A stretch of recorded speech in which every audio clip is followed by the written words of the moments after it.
under the 8 years of leadership in Kaduna State is nothing but politics of exclusion, politics of discrimination, and the politics of divide and rule.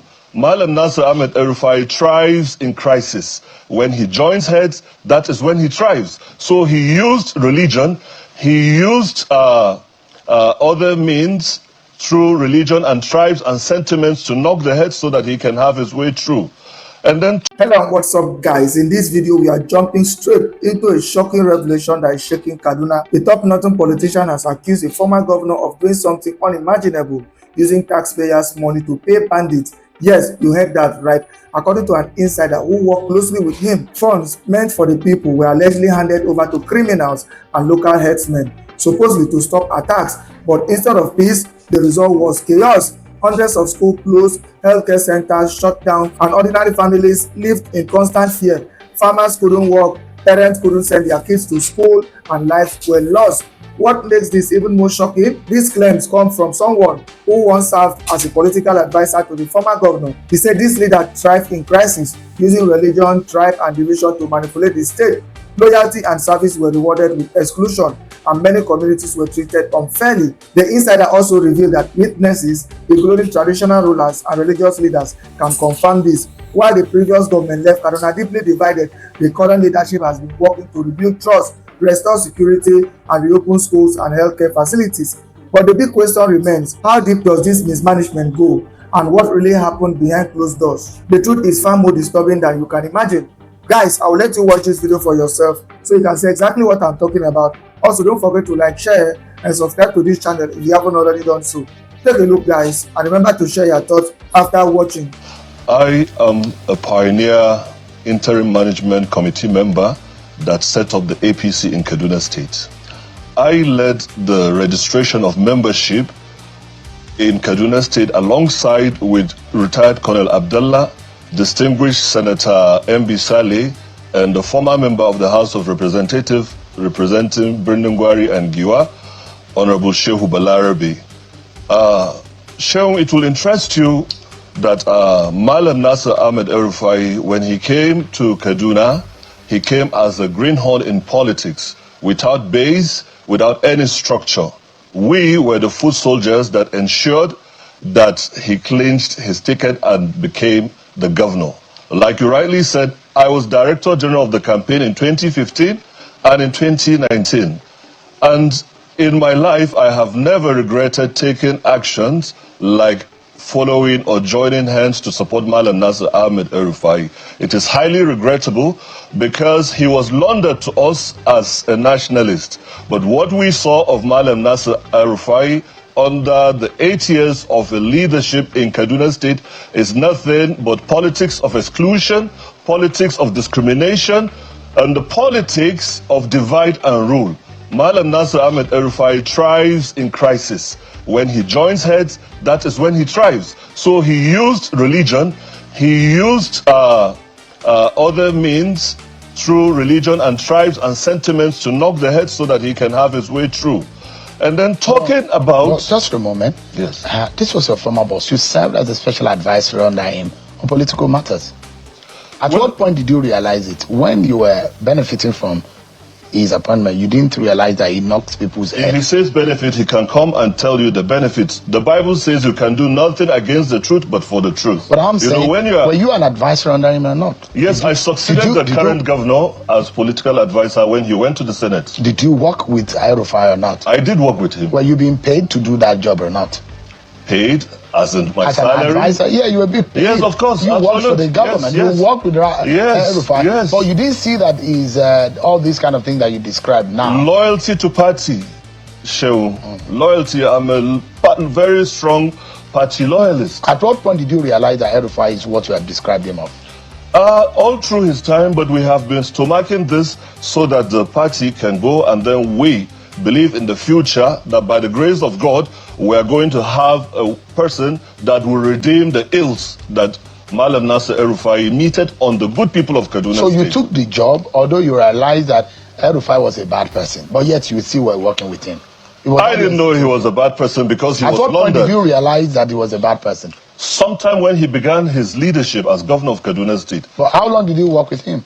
I've worked with him. I was a local government chairman in Jaba local government, executive secretary, Kaduna State Emergency Management Agency, and then I was also the political advisor. I succeeded the current governor. As a political advisor? Yes, please. But you were the one advising him to do Muslim. There's something, no. There's something about Malam Nasir El-Rufai. He will come and read a script and then you have to follow. He doesn't listen. He didn't discuss with us his decision to do a Muslim ticket. It was his own agenda to set a confusion in the state. And that is why he made a false and spurious allegation that the Christians in Kaduna State from the southern Kaduna axis are just 25% or less, which is not true. It's a falsehood that he has laundered into the public space. Let's clarify that, yes. Because I asked that question yesterday about the population and whether or not politically, and I mean, his position perhaps was that politically, a political exigency was the name of the game, and they had to make a decision that would favor them at the time politically. But what is the exact population, Christian to Muslim, the ratio? I cannot exactly say, but it's far beyond the 25% he's talking about. We can say are Christians in Kaduna up to 50%? Yes, much more than in southern Kaduna. And so there are more Christians in Kaduna than Muslims? Well, if a survey is being conducted, that will reveal, but certainly not what he tried to peddle in the media. So he said that the Christians are just a little proportion of the entire population. Let me tell you, Sean, even in the northern part, the minority, according to him, cannot be asking for a bigger portion of the split or the share. That is his own definition to justify his actions, Shehu. Even in the far northern part of Kaduna State, in Kubo, Ikara, Makarfi, there are Christians in good number. So what he's saying is nothing but the peddling of falsehood. Now, let me say something very clear and categorical. Having served and being the Director General of this campaign, he did not even find us worthy to respect us and then treat our people with fairness. Shehu, I fought my elders to a standstill to ensure that we brought Malam Nasir El-Rufai to government. And all he had to do was to exclude us and then treat the southern Kaduna people like lepers. That was the kind of thing he meted. So he joined the heads of Kaduna State and sharply divided Kaduna State. But thanks be to God, we have a consummate Democrat, a passionate and a compassionate leader in the person of Senator Ubasani, who means well. That is why immediately he came on board as the governor of Kaduna State. He met a sharply divided state, and the first thing he did was to cement relationship. He brought the two extreme ends of Kaduna State to become one, and confidence building came. And then the next thing was championing the security situation with the help of the National Security Advisor and our community leaders, religious leaders, and stakeholders in those communities that suffered the mayhem and insurgents came together with a non-kinetic idea to go about quelling and subduing these insurgents by headsmen, kidnappers, and all that. What did they do? In a community, they can easily pinpoint the people that are doing that and then those that are associated with them. So a parley came on board and they sat together and had a common understanding on value for life and prosperity for Kaduna State. And by the grace of God, miles have been achieved in terms of security. Very recently, we went around across the 23 local government areas. Birnimgwari, Giwa, Zangon Kataf, Kauru, and other local governments, Zangon Kataf, that were all experiencing the harshness of this insecurity. They confessed that in a very long time, kidnap has never taken place and no life was lost. Let me ask you. This was said to us by district heads and religious leaders. How much are these district heads how much do they get to maintain peace in those areas? Honestly, I don't have an idea of the amount. Well, I mean, there is a sum of money that is allocated to at least get some calm in those areas for them to be able to work out the peace in the area? Sure, I'm not in position to say because I didn't work directly where the security vote is being allocated. I'm not privy to that information. But what about the story of bandits being, given some money just to calm them down because they feel it's about criminality, and when they have been settled economically, that's where the quiet has come? Okay, Shaun, let me tell you. As the local government chairman of Jaba local government, during the Security Council meeting, we were asked to come with our traditional heads. The Pope Ham Jaba Ham was sitting by my right-hand side.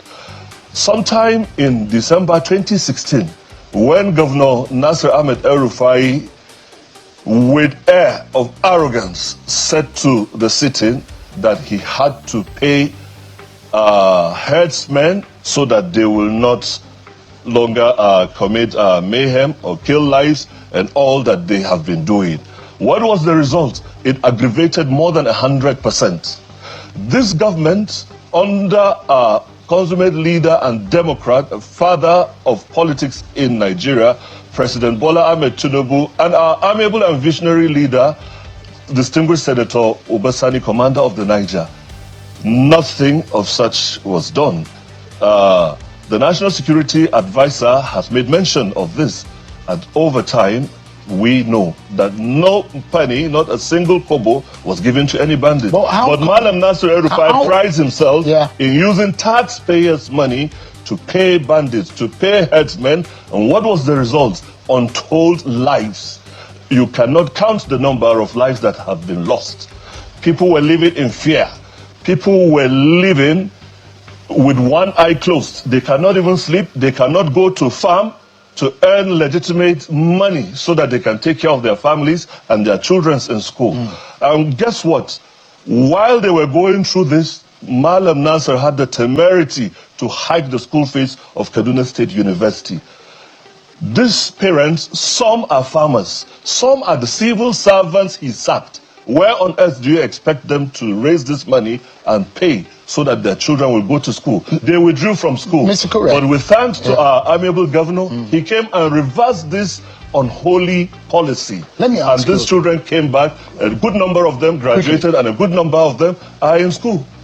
Right. I wanted to find out just how easy is it when you get kidnapped victims from these bandits. You didn't pay them anything, or you couldn't arrest them, and you couldn't kill them. What do you think an average right-thinking person in the society would think went on? Sean, it's very simple. Appealing to the emotions and making them to understand the reality and the value for life. And so because these people... So it's about dialogue. It's about dialogue. So the government... Kinetic. Yeah, so the government of Kaduna has been dialoguing with these people. Absolutely. And that's why they've been talking to them. They've been talking to them, our traditional leaders, our religious fathers, and also stakeholders, because they know some of the people that are participating in these heinous crimes. So they brought them and reversed their thinking, and so they saw the need to live in peace so that there can be progress and development. Give me a moment, please. Let me come back to Mr. Benkure. Now, in all of what is going on, because I asked Malam yesterday, what is at the heart of the seeming rancor between the former governor? Is it an issue of betrayal? Is that those who think that the governor has betrayed his political godfather? Is that fair? Okay, Sharon, before I quickly answer that, let me make a little clarifications to earlier questions asked. One, don't forget that I was Director General of the campaign in 2015-2019, and so a laborer is worthy of his wages. Number two, you talked about why were we quiet until now. There is something called the oath of secrecy. Now let me tell you something, Sharon, why Malam even came to the studio. Malam suffered a woeful defeat in the August 16 by-elections that took place, and APC won clean line and clean in Kajuru and Chukun constituency, federal constituency, where he laundered and tried to campaign for the SDP candidates. Don't forget that the SDP suspended him for 30 years. He went there and caused confusion. Those are his characteristics. He also suffered defeat in Zaria, Kewaye, and Basawa state constituency. He suffered a woeful defeat. So trying to recover from this defeat and come back to the political space, he needed to organize a sort of program in Kaduna under the auspice of ADC. Now, the owners of ADC have an issue with him. They are not with him in this program that he went to do, so there was a clash. He wanted to come back to the political space as a superstar.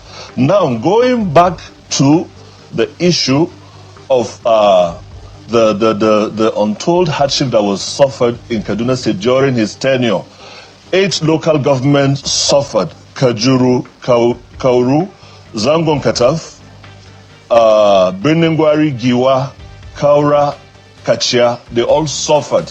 What did they suffer? Over 200 schools were closed down. Imagine young children with a future, it was dashed. Yeah. Over 150 primary healthcare centers shut down as a result of paying headsmen to stop this. So, was Elrufai paying bandits and headsmen? He did. He said it. You have it already. You worked in that government? He did. He told us. There are traditional chiefs that are witnesses. He said it is everywhere. If you Google, you will see it. Now, back to the question you just asked. EL-RUFAI for 8 years has put Kaduna State in nothing but pain, tears, and blood. What Fela simply said, he left sorrow, tears, and blood. Those are his trademark and signature. Listen, please, I'm coming. You asked a fundamental issue. Let me clarify. Okay. When Ubasani came, he took oath of office to be fair to all. So Ubasani bridged the gap that was sharply created by Malam Nasir El-Rufai. He rebuilt confidence in the good people of Kaduna State, where in the past, during the tenure of Nasir El-Rufai, it is we versus them. Now together in unity is what is happening. But if El-Rufai was that bad, just hold on, sir. Just a minute. No, hold betrayal on. also. Yeah. Let me explain. Senator Ubasani, our amiable governor and leader, has succeeded in bringing a peaceful coexistence. He is a man of peace, and so he has recorded milestones in quick development. Even projects that were abandoned by El-Rufai when he came to power, projects that were earmarked by some of our leaders like late Sir Patrick Ibrahim Yakowa, who tried to exercise balance in Kaduna State. El-Rufai came and jettisoned these policies and went on his own spend-free programs. Senator Ubasani has now restored hope in the people of Kaduna State, confidence building projects. Now over 255 primary healthcare centers being attended to, over 14 general hospitals that were abandoned. Mr. Kure, because we're out of town. Yes, just a moment. Please listen. No. I'm trying to make you understand when the question it's not an address. It's an interview. So I get to ask a question, but you don't go on a tangent. There's no betrayal. That's all I'm saying. Okay, so Senator that's the summary. Ubasani is doing pretty well. He has cemented Kaduna State. Kaduna State has moved on from the period of pain, tears, and blood under the leadership of Nasir El-Rufai was that bad. He held the hands of Ubasani, and Ubasani won the election. It will amaze you that I know he knows he never planned to give Ubasani. He promised his deputy governor, Dr. Hadiza Balarabe, Lamido Balarabe, Sabwa. He promised that to the deputy governor in Central Bank. He promised Ubasani. How do you hold that kind of person who is inconsistently inconsistent with what he says? When you say this, yes. Because there are those who understand how politics work. You yourself, you were with Isa Ashiru. Yes. You were one of those Isa Ashiru donated to El-Rufai after he lost. Donate it, you know, because in the Isa game of Ashiru wanted politics. to work. Listen, in the game of politics, you are under one umbrella. There is a winner and a loser. At the end of the day, you consolidate and move for the party's interest. That is what happened. But the man that you are describing is the same person that assimilated you into his group. And it is Don't forget, I was his director general of campaign. But now all of a sudden the man is evil. All of a sudden the man is a bad man. We never knew. He possesses all the things I'm saying. It is not a hidden thing. It is open, Sheung. Right. Wherever he goes is crisis. Right. That is why SDP suspended him for 30 years. That is why he has joined the heads and knocked Kaduna State and caused totally out of time, Mr. Kure.